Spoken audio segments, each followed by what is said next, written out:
Monica, I don't know if you are talking to us, but you're muted still.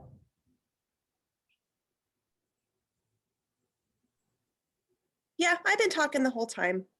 It's actually not a bad thing though, because my dog was trying to let himself out and the door was like opening and closing and opening and closing, and I was not impressed. So no, I'm not. I was talking to Legend, to Jaina. That's who I was talking to. So anyways, backtrack.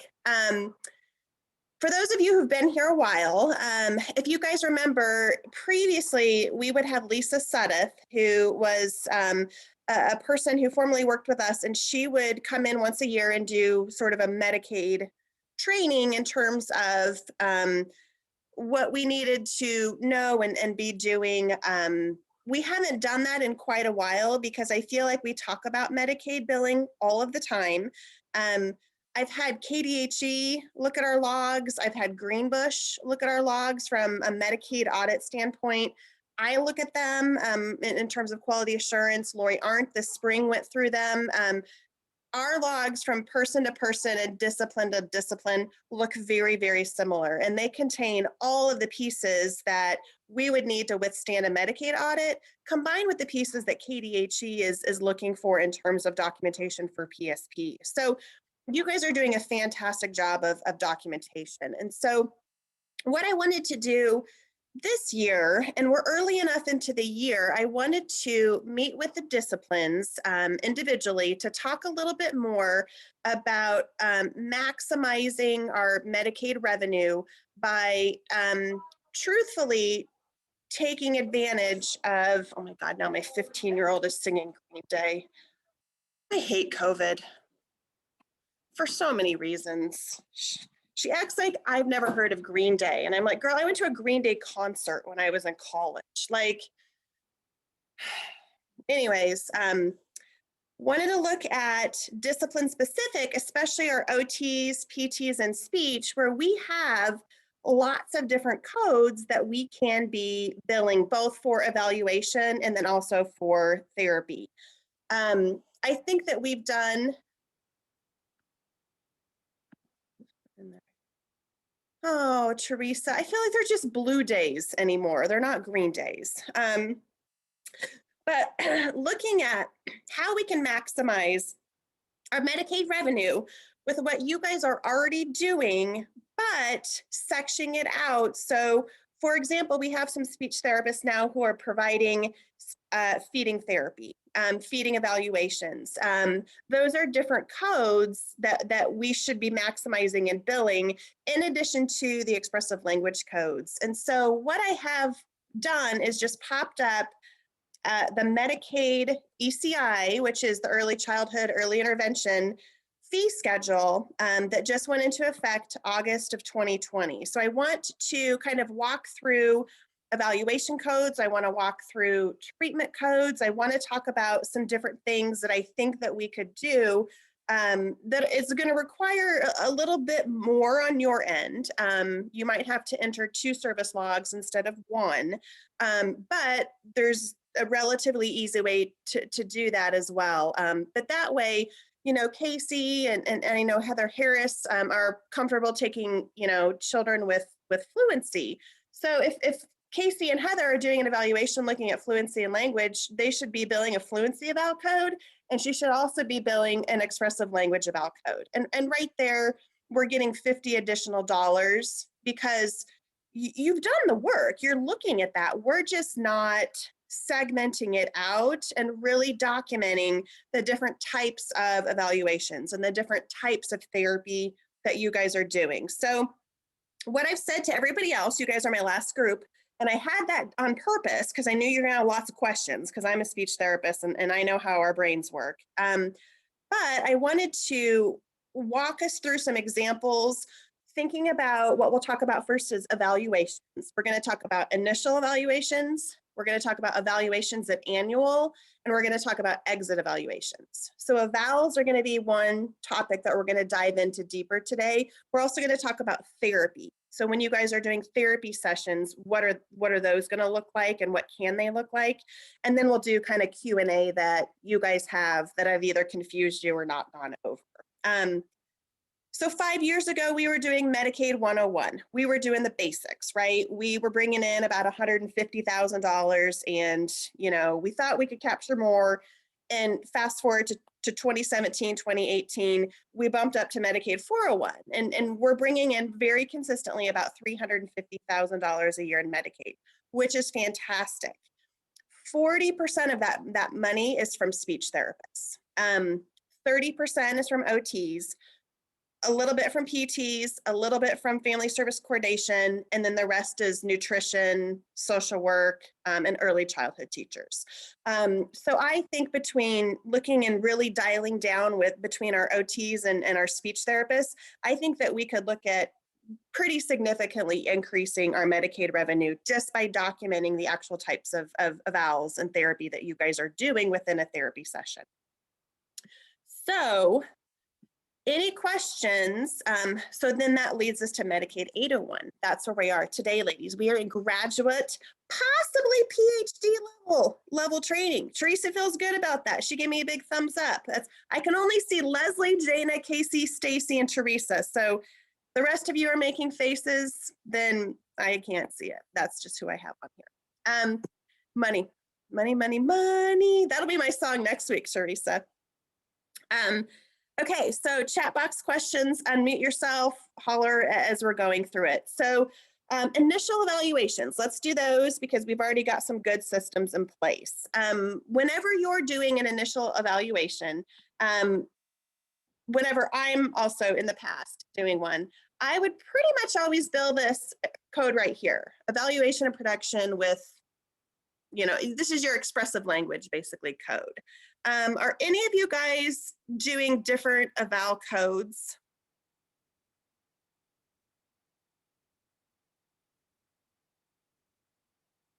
Okay. So evaluation of speech, sound, and production.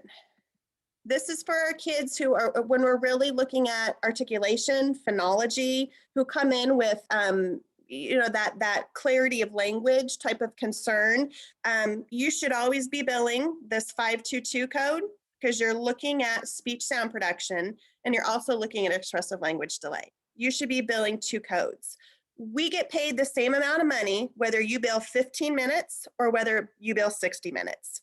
It is not a per minute code. It is a code and that's it. So within an hour long eval, you can bill 30 minutes for one code and 30 minutes for the other. Your comments section, whatever you write, copy and paste it. It doesn't have to be different. It can be exactly the same. There is a way in CompuClaim that you can, I just learned this yesterday, that you can actually enter multiple service logs on the same, when you go into Wizards and you choose service log and it gives you one log, and then you have to back out to the calendar and enter another one. Marlene walked me through a way that we can enter multiple codes on the same page. So again, you guys don't have to be logging in and out to do this. You can just have everything, bam. I was going to say wham, bam, thank you, ma'am, but that is not appropriate. I'm not going to say it. You can have everything right in front of you, so it's easy peasy. That's much more appropriate. Again, Casey, if you're looking at fluency, I know that Bev often gives you some of those kids and you're looking at language, you should be billing those 2 eval codes. Again, it doesn't matter if you bill it for 15 minutes, doesn't matter if you bill it for 60 minutes, get paid the same amount of money. I'm going to have Jana read what's in the chat box because I can't get to it easily when I'm sharing my screen. Casey wants to know if she could bill all 3. If you are looking at all 3, absolutely. Absolutely. You can bill all 3. It's really super interesting because this is where I think as a discipline, as speech therapists, we can really see some significant revenue growth, where if you're an OT or a PT, their evaluation codes are billed off of complexity. So they have low, moderate, and high complexity eval codes. So it's kind of whether you're spending 30 minutes doing an eval, sorry, I'm plugging the computer right now, or whether you're spending 45 minutes or whether you're spending 60 minutes. But what's super interesting, we get the same amount of money regardless of what they're billing. We get the same exact amount of money. But with speech therapists, it's different coding, which is really lovely. We've just never really done a lot of this before. For any of you guys who are doing feeding, and ironically, I know that Mary Ellen, Stacy, and Haley are actually like in a conference right now anyways. But when you look at this code right here, this evaluation of swallowing and feeding, OTs cannot bill this code. OTs can only bill for feeding therapy. We're the only discipline that can bill for a feeding eval. So again, this is something that I want to talk to Bev about moving forward. Again, for our therapists who are speech therapists comfortable doing a feeding eval, we need to be billing this feeding eval code, because if you look at it, that's $100. And I can guarantee we're not utilizing this code at all. And again, it's really unfortunate, but for those of you who aren't from Kansas, if you go other states, speech therapists are the ones who provide feeding therapy. Because of KU and the connection to the medical community and how big Winnie Dunn was in Kansas, for a lot of different reasons, Kansas has shifted and they're one of the states where OTs provide the feeding therapy. But the way that insurance and Medicaid look at reimbursement, it's a speech therapy thing. So Monica, question about that. So like, for example, Katie and I had an evaluation on Wednesday for that little one with CDC. And so with that, we did talk a lot about feeding and what he was doing, but I did not, of course, I just billed FSC. So would you rather in that situation, I bill FSC for 30 minutes and then I also bill for speech and feeding in that situation? And that's another thing too. I feel like I don't, for evaluations, I feel like I am just billing the full hour for FSC. Yeah, so when you're doing an initial evaluation and you're the FSC, you should always have two codes. One for FSC, for the time it takes you to go through the red folder, do medical history. Then you have to have a speech eval code. That's our documentation. We had two disciplines doing an eval.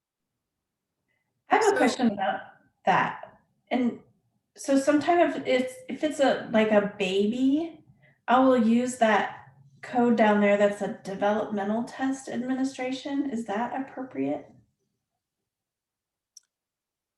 That is appropriate to use. I would say the one tricky thing about this is it says in here it's a standardized developmental tool, and we use the AEPS and is not standardized. Okay. So my preference would be for us to not utilize these unless you're using a PLS, a Goldman Fristo, a Rossetti, something that's standardized. It makes me just a little nervous. The APS, of course, gives us cutoff scores, but it's still a curriculum-based evaluation tool. So I would say save these for when you're busting out something standardized. Is the help standardized? Does anyone know? None of none of the tools that they use in early intervention for eligibility are standardized. Yeah. Help, I mean, the APS, I know some people use something else. So you're pretty much always going to want to use one of these codes. Even if you're evaluating a baby, you're probably still looking at speech and language development. I mean, probably not doing much. I mean, so your code here, if you're the FSC for a baby, you might bill 15 minutes and you might have then 45 minutes of FSC. And that's totally fine too.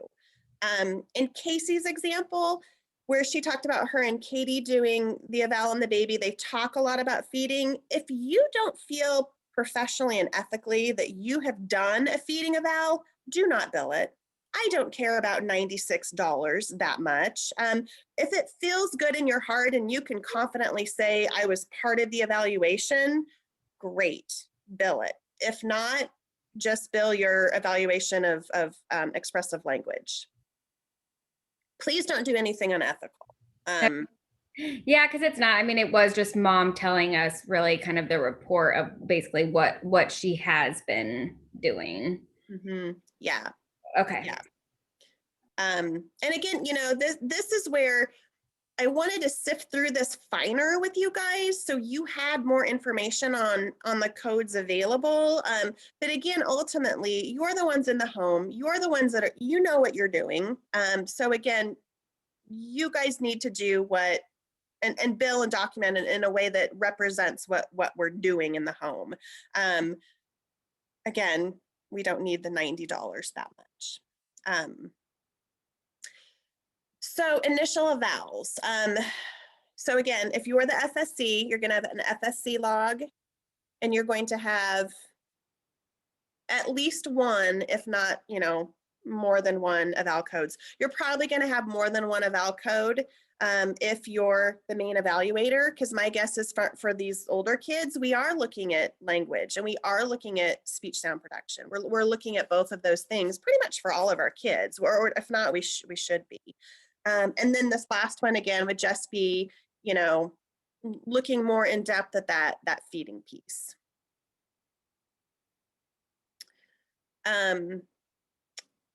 Let's pretend you are the evaluator, and you bill, you bill these two codes, let's say, and you're with Carolina in a Spanish speaking family in another discipline, and let's say you're in there for an hour and a half or 2 hours. There's a lot of interpreting, and there's just a lot more that goes on in some of these evaluations where we have interpreter. You guys can still bill FSC. Anybody can bill FSC for a child up until the day the IFSP is signed. FSC can overlap. I can bill FSC at the same time Leslie's billing FSC, at the same time Megan McConaughey is billing FSC, because we're all providing coordination for a child. I might be talking to the parent about something. Leslie might be writing a draft IFSP, and Megan might be putting the kid on the agenda, all at the same time. So we can do that. So FSC can overlap. So in an instance where you're in a home for a long time, and a lot of that time is spent just communicating with the families, you can do your 45 minutes for each eval code. You could also bill 30 minutes of FSC. So you might have 3 logs. Even though you were the evaluator, you can still bill FSC if you're providing any type of coordination, assessment, things like that for eligibility. Jana, do I have any questions I need to answer? You sure do. We've got one from Erica that wants to know if there's a concern of overlapping eval codes with other disciplines. So not eval codes. There is for treatment codes, and we'll kind of get into that as we get in there, but eval codes, they have not come down and said that we need to be doing anything different with our eval billing. So we're good to go with evals. Therapy is different, but evals are okay. Got another question too, Monica, about that, because clearly we have ongoing evaluation, right, with therapy and that kind of thing, but we have specific times, right, that we update the AEPS, but kind of in between, we're looking at things. Is there a number that's too large for evaluation? Like, let's tone it down, Jana. Or is once a month okay? What do you think? So Medicaid will only reimburse for 1 eval per year per kid. So that's another reason why, again, kind of thinking about moving into the conversation about annuals, when it's time to do the annual, time to update the AEPS, that's when you should be using your next round of eval codes. If you've got a kiddo that you're doing an annual on. Again, you might do it in the same visit. You might spend, 30 minutes going through the AEPS and really looking at, sound development, language. So you're going to bill, again, each one of these 2 codes that are highlighted in gray, 15 minutes, 20, whatever that looks like. And then you can bill the rest of that time that you've spent, doing your RBI, writing your goals, anything like that is family service coordination. So again, your annual IFSP, annual eval might look similar to how you build at an initial with multiple codes. Okay, we'll give you one more, unless you're going to cover this, and then you can continue. Can you have an eval code and treatment code in the same discipline on a single day? So we can in early intervention, because we do not require a physician's script to perform therapy. In a medical setting, did you turn the gas on? Sorry, I have a new oven and I think I have gas filling my house. Because we don't need a doctor's script to start intervention. So yes, so if you do an eval and, at the end of it, you are giving the mom some strategies, or if you feel like you're providing therapy, yes, you could bill a therapy code at that point in time during an eval. That's not a problem in our setting. Clinical setting, medical setting, different story, but it's okay with us. So Monica, that question, this is Angel, that question was more along the lines of kind of ongoing assessment, like if you're working with a family and you're primarily addressing language, but then you reach a point where our tick kind of starts to play into it a little bit. Can you do an ARTIC assessment on the same day you've treated them for language? Yes, absolutely. Yep. And then the dual, you can only charge an eval in a single, one eval per year. What could you do, at one time we do the 523, and then, 9 months later we do 522. Mm-hmm. That Yep. would be permissible because they're different codes. Correct. Okay. Mm-hmm. Got it. They're different. Yep. We're lucky in that sense that we have these different codes, and all it is, it's simple data entry. It's a code and it's a time and it's whether or not the child was eligible for Medicaid that day. That's all that matters for reimbursement. In the comment section, I had someone ask me, well, what could we be writing differently to ensure we're getting paid? You could write peanut butter and jelly in the comment section. It would still get paid if the kid was eligible for Medicaid at the day and the time that you submitted the bill. Now, I don't want you to write peanut butter and jelly in the comment section, because if that log ever got pulled and that was our documentation, I would probably have to pay that money back, because that doesn't make any sense. But again, your documentation is solid. It's going to withstand an audit. It looks fantastic, but it's really just dependent on the eligibility of the child. And kids fluctuate. They come on and off Medicaid. One day they might have, I think it's called, there's two different types of Medicaid. One is 19 and one is 21. One reimburses for early intervention and one doesn't. And kids can come on and off these different Medicaid levels, depending on the day. So it's better, again, that's why we just bill, and then we let Medicaid sort and figure out that end. I'm just going to clarify real quick then. So they cover one eval a year, but I can use like the 522 this month and the 524 in 2 months, as long as it's a different code, then it'll be reimbursed throughout the year. Is that correct? Yes, they will pay for one eval. Yeah, so one eval code. So they'll pay for 522 one time a year. They'll pay for 523 one time a year. 610 one time a year. So then what do we do if, say, we've been treating a kiddo for expressive language and in 6 months he makes a lot of progress and we're going to evaluate to discharge, then we just don't bill an eval? Yeah, so that's a great question. So let's head into exit evals. Okay. So I'm going to share some things in here that are different than what we're doing now.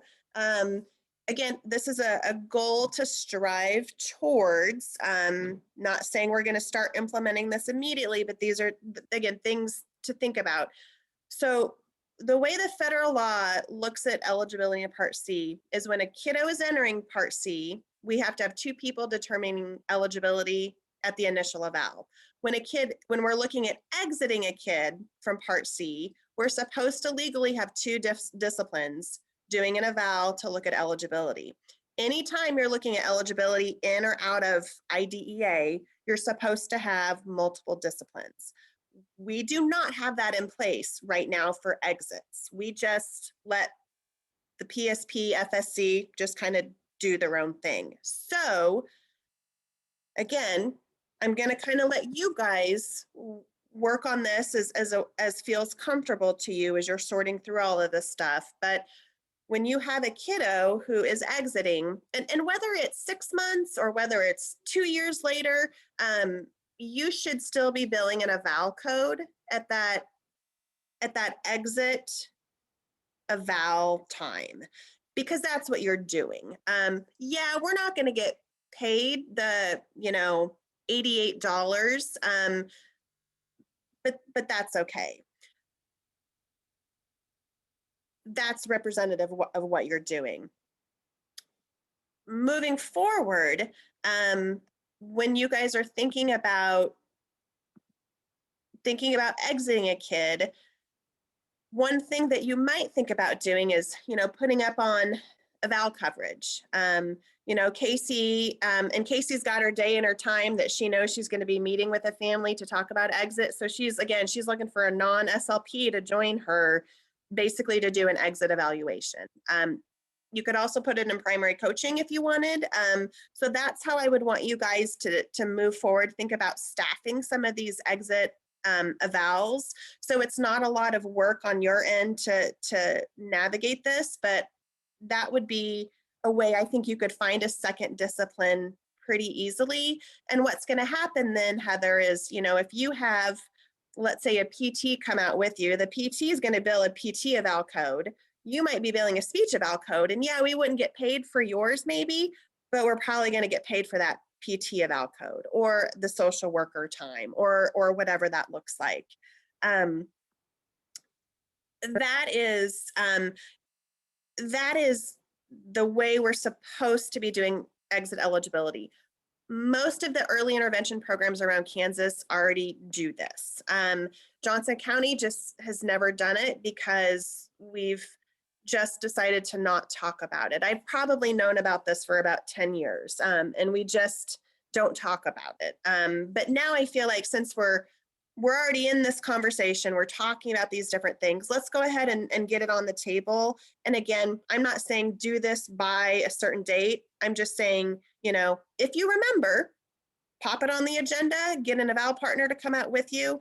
The nice part about early intervention is you guys shouldn't have to make this determination about eligibility by yourself. We don't make you do it by yourself at the beginning. So why are we making you do it by yourself at the end? So again, just another way to engulf, support. I think this happens a lot with PTs, with our young kids who get to that point, they're meeting their motor goals, they exit them. I'm not joking, 3 months later that they bounce back for language. And I have often thought, if we had had an SLP at that exit eval, would we have caught some things and maybe just transitioned that kid to a speech therapist, to an early childhood teacher? So, not right or wrong, just different. But I think for some of our younger kids, I think this might be more beneficial for them to make sure we're not missing months of providing support when they're right there and they probably need it. We got a follow-up question to that then, Monica. This is exit eligibility due to met goals, not aging out, correct? Yes, this is only when they're no longer eligible. This has nothing to do with transitioning to Part B, not parent withdraw, not moving to a different state, just when you don't think the kid qualifies anymore based on development or professional judgment. And if we weren't expecting to exit that session, but that would be appropriate, should we schedule another session to bring in the other discipline?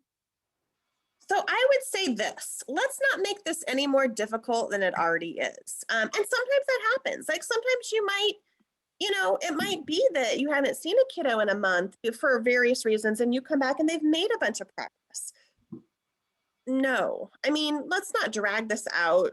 We haven't got cited for compliance for this yet, which shocks me. I can't believe that. But I think when you're planning it, and sometimes I think that the other conversation I've had with a lot of SLPs is, how do I get this kid off my caseload?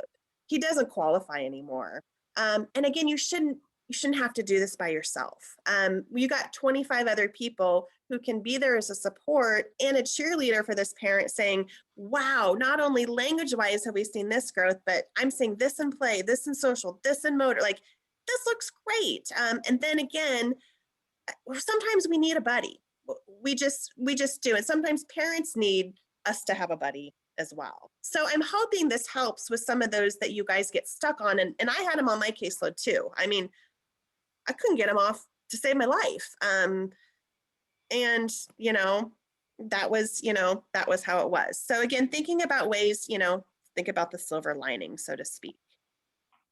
And are teachers reimbursed as well if they came out as the second discipline, or would it be preferential to have OT, PT, Hannah? Yes, that's a great question. OT, who are we talking about? ECSCs. Sorry, I'm like my mom when she used to say Patrick, Monica, Kyle, and she just ran through the list of names. So yes, ECSCs can bill as well, and so you're totally fine to be having an ECSC come out there for you. I'm going to pop down here and kind of transition to this conversation real quick. So these are your FSC code is this one, this T1027, which you guys are all awesome at billing, and you're good to go. This is the code that special instruction or ECSs bill.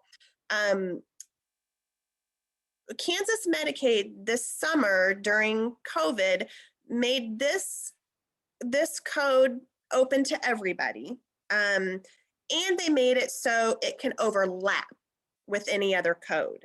So let's say, for example, Heather is, doing an exit eval on a kid that started services 6 months ago. She does her FSC billing.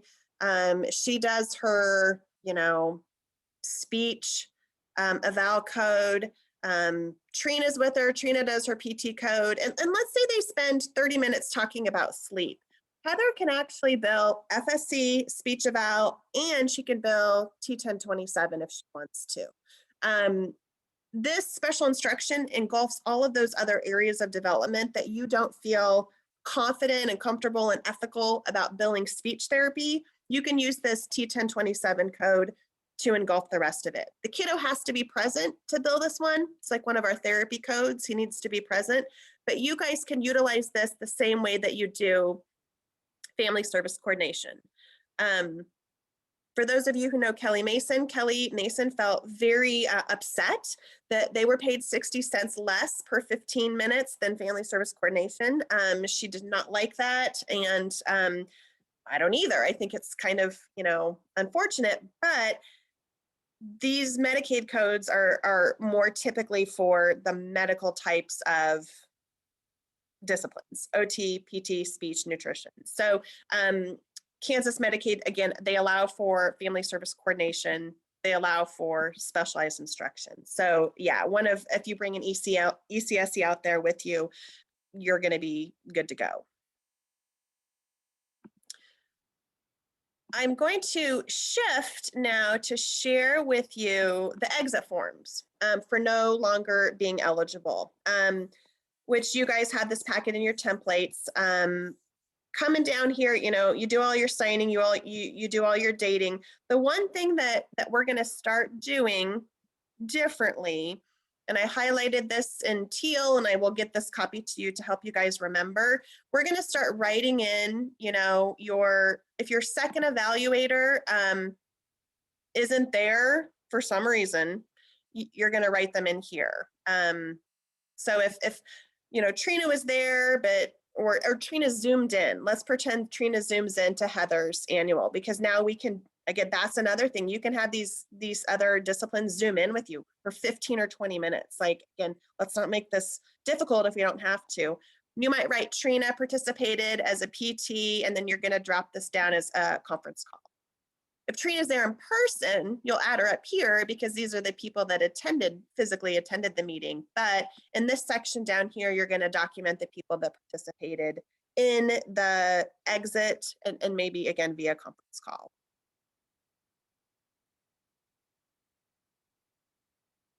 Thinking about your Zoom evals now, that you guys, I know some families are having us do Zoom evaluations, transition conferences.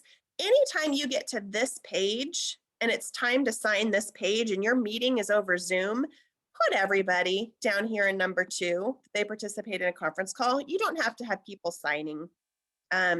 Again, that you don't have to get the school district signature. You just have to have them that they were documented somewhere. So I would list everybody that they participated via conference call, and then just get your parent signatures up here in these other sections. Just a little tip to make things potentially a little easier.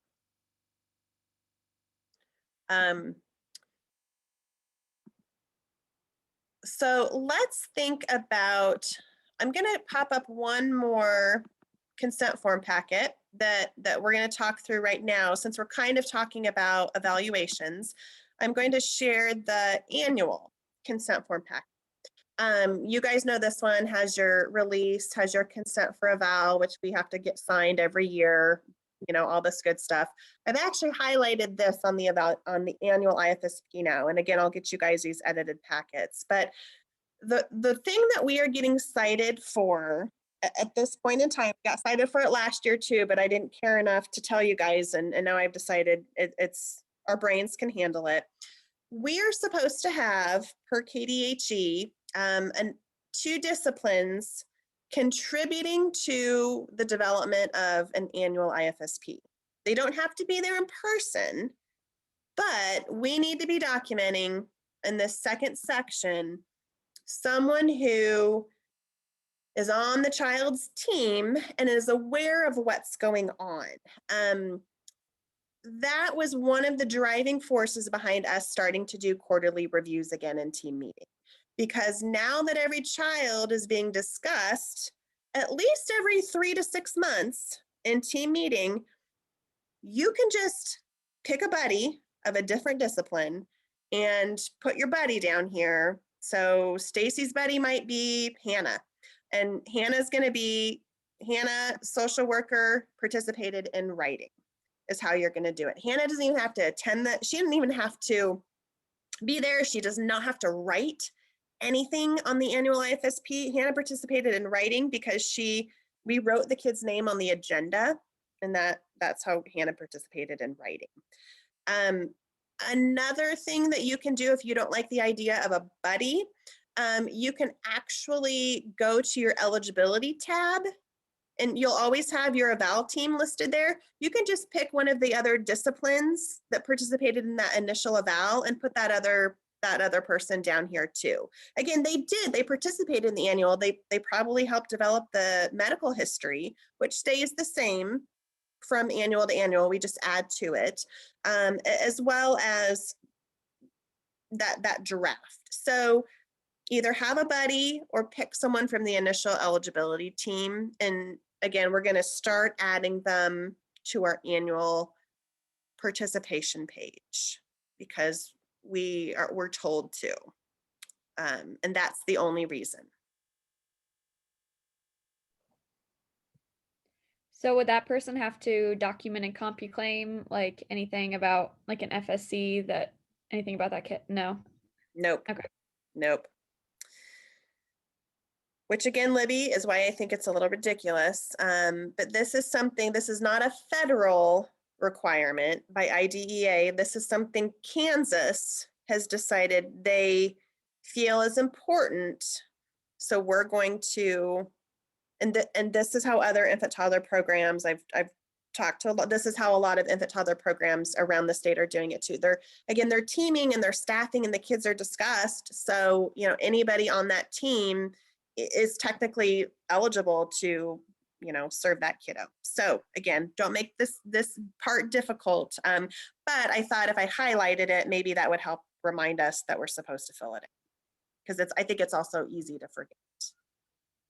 Monica, I have a quick question about that. Are we technically like re-establishing eligibility at the annual? Like, should we be updating the eligibility tab within the IFSP at all? Nope. Yeah, the purpose of an annual is not to look at eligibility. And we've gone rounds in Kansas about this too. But Kansas is, which is why I don't agree with them that we have to have two different disciplines. And I've gone rounds for the last year on this with them, but we are not re-looking at eligibility. So we don't have to add us to that eligibility page. The initial eval team always stays the same. And that's how Kansas interprets IDEA. It might be different in Minnesota or New Orleans or Nebraska, you know, but in Kansas, that's how they look at it. Jana, do I have any questions at this point? No. I like how you said that. I feel like that may or may not be the truth.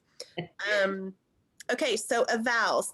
Again, I've given you a lot in your heads to think about: initials, annuals, and exits. Any questions about evals before we move on to therapy?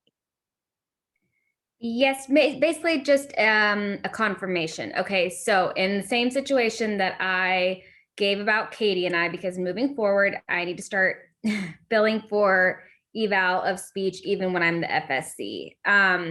So it is okay if I am billing eval at the same time that Katie is billing eval, because we have different codes. So 10 to 1030 FSC, 1030 to 11, I guess, or whatever, I can bill eval.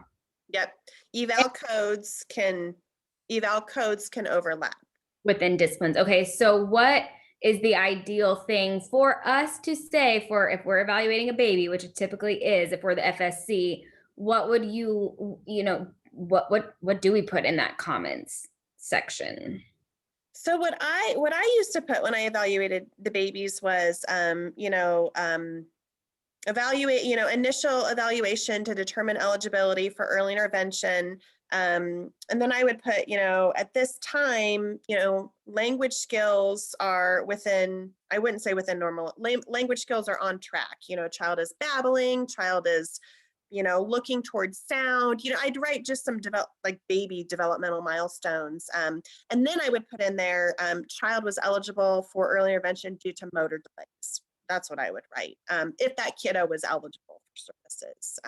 So just all you've got to do is document that you did an eval, and I always added a little bit of extra in there, just sometimes just for me. But the nice part about these eval codes is a child doesn't have to be eligible or not eligible for us to bill eval code. We just are encompassing what we did that day. I would just write that they were eligible for early intervention due to motor delays. Again, some of that was more for me than anything. But yeah, that you just can write just a tiny little bit. I would also write in your eval billing, and some of you guys, I talked about this too, when we did, looked at information that you guys billed. I'm not saying this right. You should also write in an eval code comments that you use the APS too, when documenting whether or not the child was eligible for early intervention. So include the, or again, if you're, if in Stacy's example, if she's gonna, do a Goldman-Fristo and possibly do this, one of these two, 112 or 113, Stacy's gonna write in there, conducted, or completed, articulation evaluation using Goldman-Fristo test of GFTA-2 or 3, whatever we're on at this point. And that's all she has to write. So if you're going to bill one of these that has the standardized development on there, also include the name of the tool that you used. So if we use a standardized test like Goldman-Bristow, is it preferred that we use that developmental code rather than the evaluation of speech, the one up top? No, honestly, it really doesn't. I think that this one here just encompasses if you're looking at lots of areas of development, but if you're really just looking at articulation, I would bill your Artic eval code up there, that 522. No other discipline has these two eval codes other than us. Nobody else can use these. With the exception of maybe social work. I think Hannah and Tracy can bill these for evaluations, but us and social work are the only ones.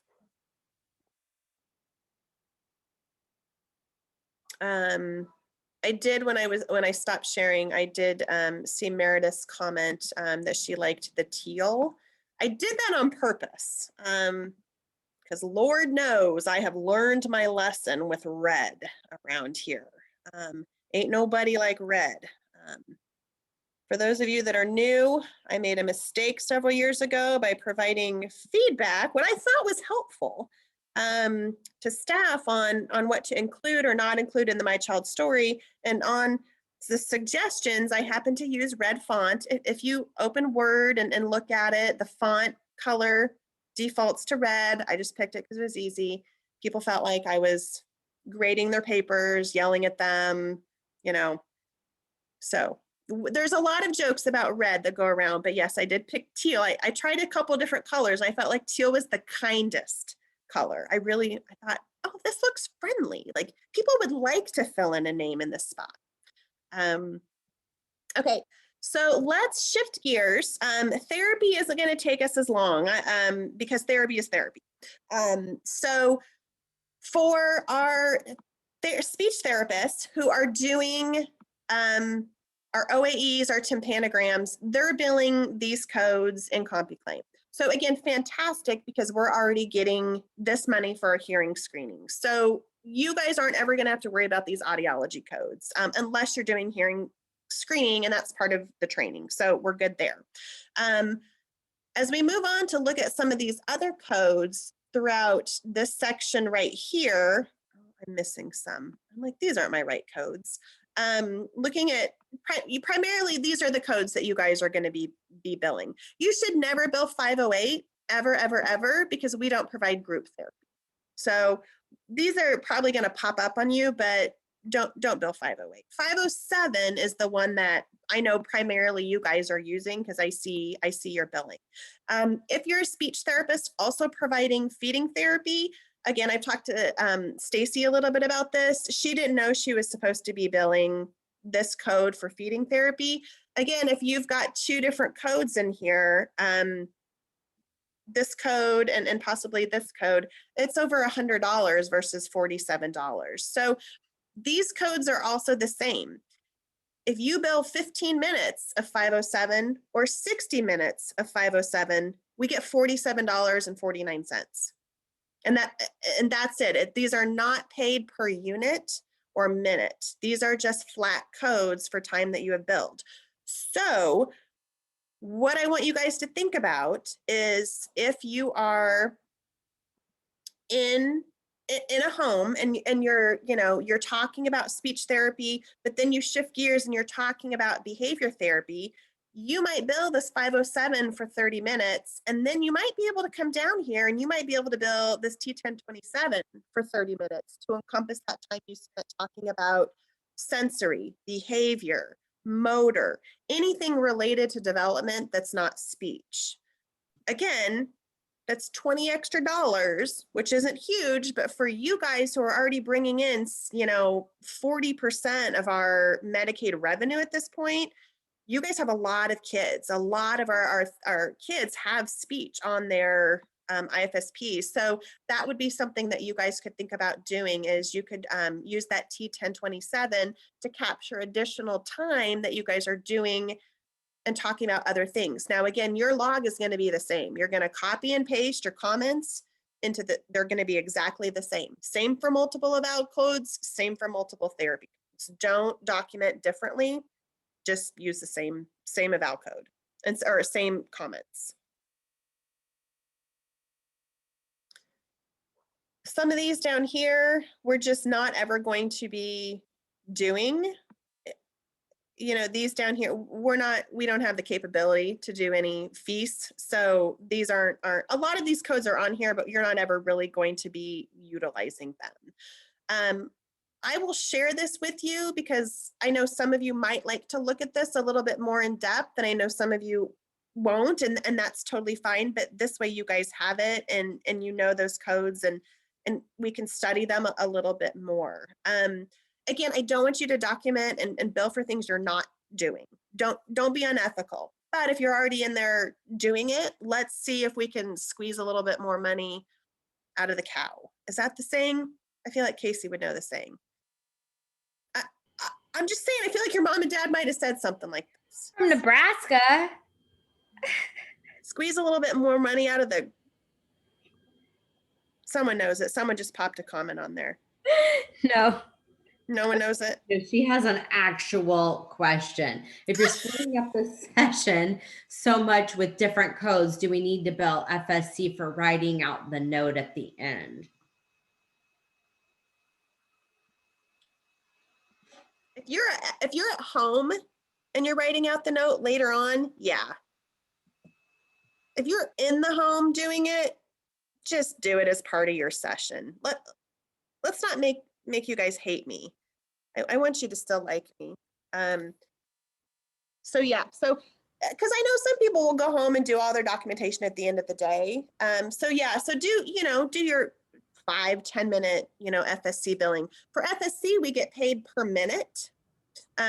So if you're going to bill one of these two codes, and you're going to bill, 6 minutes, we're going to get paid for 6 minutes. You don't have to bill 15 minutes to get this code. They will actually segment it and pay us, the $3 or whatever. So, but yeah, if you're documenting in the home, just count that as part of your therapy time. That's how hospitals do it, clinics do it, so yeah, I don't know. Erica, do you document in the home, or do you tend to document at, like, towards the end of the day? I do both. It kind of depends on how the child reacts to my computer, but mostly in the home.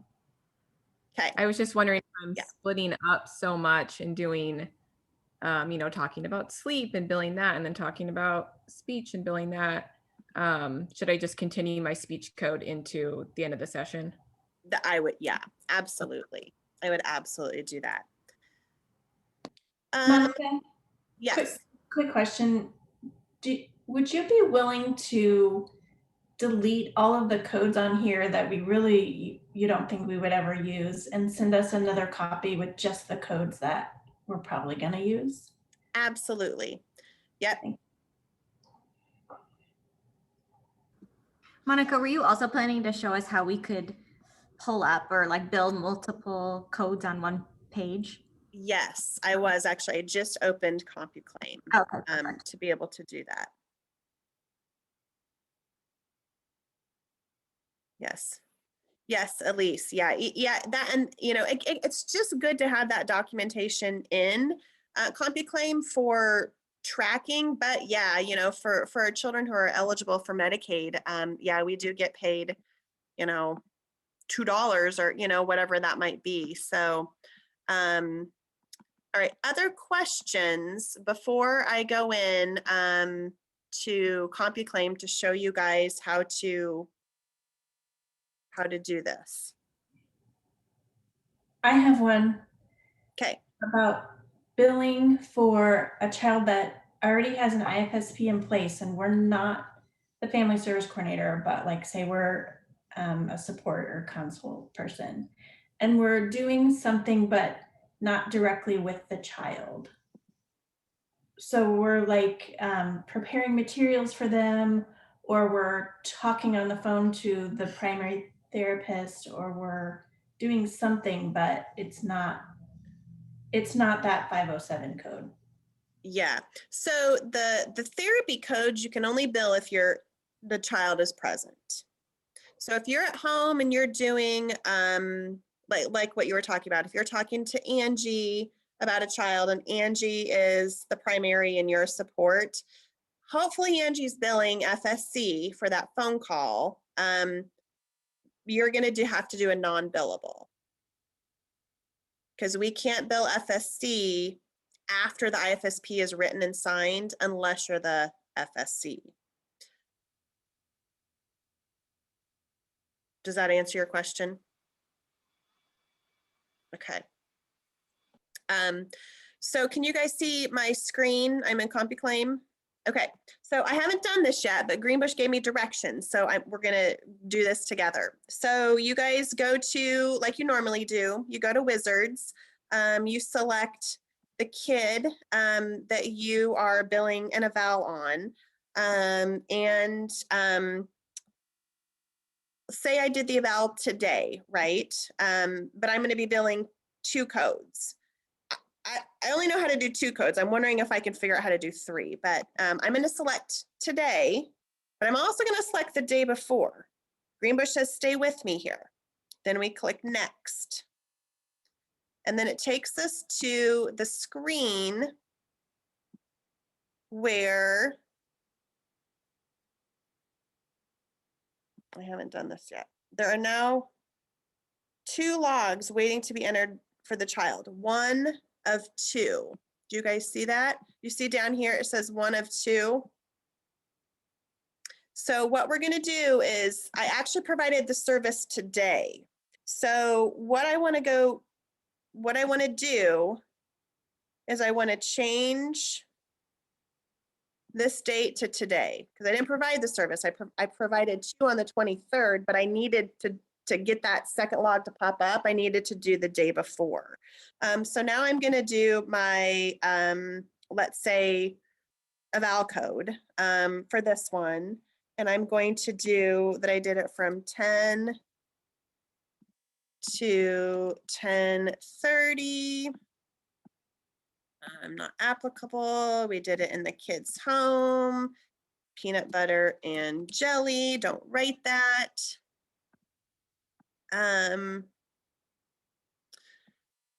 So now I'm afraid of what's going to happen if I save this log. This kid does not have Medicaid though, so I'll just go in and delete it, so it'll be fine. And then I'm going to do save service log, and it's going to kick me to my next one, right? So this is if you come down here. Oh wait, comments are not required. Oh gosh. Try that. Let's see if that's better. Huh. Yay! Leah has today off work. Awesome. Oh, I bet you did. I bet you did manifest that.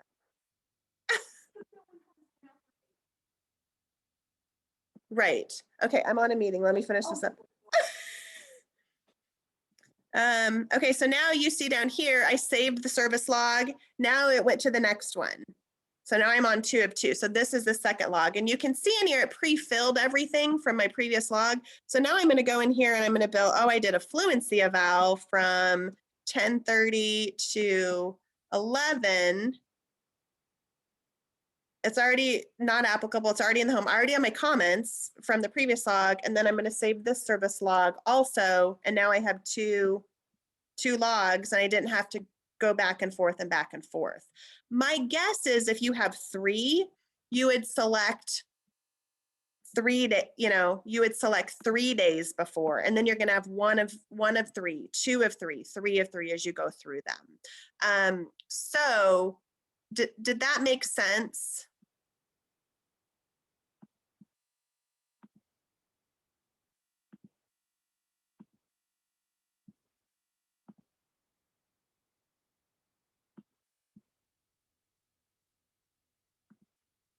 I'm going to delete these. Any questions, Jana? We've got, oh, no, just some comments. If they're positive, you may read them out loud. Have to If, run if for they say president. things like, this is awesome, I can't wait to bring in more Medicaid revenue for infant toddler, please read those out loud. Elise did. She said, I'm glad we're getting paid, even if it's a little bit for that kind of back and forth 5-minute, text back and forth exchange. I mean, and Casey had said earlier too, someone had asked, like, do I need to go back and No. and Casey had said, if it's a Medicaid kid, maybe you do. I mean, I guess it's up to the individual, but Yeah. extra is going to be helpful. The nice part about, I'll say this too, the nice part about evals, so this is where I would challenge you guys. Evals, if you don't bill on the same day as service, you don't have to do any documentation, any extra. You only have to do that double documentation if you're billing FSC or therapy. But if our paper backup trail is the consent for evaluation that the parent has signed and dated. So yeah, Casey, if you're now thinking, okay, I've got, that hour I was in that home, I billed FSC for the whole time. If you have any that you want to adjust, I would say reach out. Yes, Teresa, I will absolutely send those out. Reach out to me, because if that Medicaid log has already been paid for that hour you did FSC, we can't have you go in and delete it and do 2 logs now. And nor can we say you were there after the time that you left. So it might be hard for the Medicaid kids to go back and do some of this, because the logs get paid pretty quickly. So I'm a big fan of moving forward. Okay, because I did just literally during this go, and I didn't delete it. I just changed the times and then added it on there because he was a Medicaid kid. So you say really, like, even from Wednesday, it's possible that it was already complete? It's entirely possible. I don't know that for sure, but email me the kid's name and I'll go in and check and we'll figure it out. And Greenbush can always help us if we do something like that. So I would say for Medicaid kids, don't do anything different. The other piece of why I'm saying maybe not do anything different is because our Medicaid revenue has been really steady for the last 3 years. And this is where I geek out, because we have 3 quarters now. We have between basically October and June to see what the impact of you guys billing differently is going to be. So we're going to have some really nice data that I can take to the board and say, okay, now these are the changes that we've seen in our revenue, because our therapists they're just documenting differently what they were already doing. And then I can ask for more things for you guys. So again, this is all me wanting to do some kickbacks for you guys. And I think this is going to be a really fun thing to watch as we're going through. I probably should have stopped recording before I said that about the board. I'll probably have to end the recording early before I put it out. So I will get the directions out to you guys on how to do those multiple logs without going in and out of the calendar. I'll edit out those codes that you guys are never going to use in early intervention, like the swallow, the feast. I'll send that to you today. When you have questions, let me know. Thank you for listening. I'll also put this recording up somewhere. So for those of you who want to rewatch it or whatever, feel free to just call me, or we can talk too.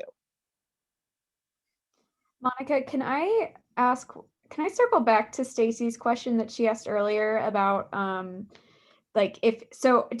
just to clarify, if we're not FSC on a kiddo, if we're a support person, we can never bill FSC for that kid? Is that right? If you are not the FSC for a child, after the IFSP is written and signed, you are not supposed to bill FSC for that kid. Okay, so for instance, I have a kiddo that I see with Trina, and she's the FSC. I'm just the support person, but I've been in contact with Kansas Assistive Technology about getting this little girl device and things like that. I've been billing that as FSC. What should I be billing those kinds of things as? So moving forward, bill those as non-billables. Okay. Which is really unfortunate. It's the way that and I don't know if any of you guys remember this, but like 10 years ago, do you remember when Medicare put that extra comma in between, or left out a comma between speech and PT? And so like for skilled nursing facility, the way that the law was interpreted was that it was supposed to be that $1,500 per year would be reimbursable to OTs, speech, and PT, but because they left out a comma, $1,500 was given to speech and PT together. So in the skilled nursing world, a simple comma impacted, I mean, there were thousands of SLPs losing their jobs because by the time skilled nursing facilities get to the point of adding in speech, OT and PT are on quickly. Speech therapists were losing their jobs left and right because of this comma, and it since has gotten corrected. But the same type of problem is with this Kansas Medicaid manual, that they literally capitalized family service coordination. So the way that Kansas Medicaid interprets that is it's the family service coordinator, period. So only the family service coordinator can provide the capitalized family service coordination. It's really unfortunate, and they're trying to get that done and re-looked at, but it's really hard to change laws once they're in effect. What about a loophole that's not unethical? Because like if Libby discussed what she was doing with the FSC, and then the FSC could bill Yes, correct. Okay. The FSC could bill for the time she talked to Libby. She couldn't bill for the time Libby talked to ATK, but yeah. But again, I would say to you, it's important to get that documentation in as non-billable, just because that's part of that child's educational record. And yeah, it's sad that we can't get paid because, again, a child with assistive technology is more than likely, I bet, going to have Medicaid. So we are missing out on some potential money. But, until they can relook at that capitalized family service coordination and interpret it differently, we're kind of stuck with this. So we're going to do the best we can.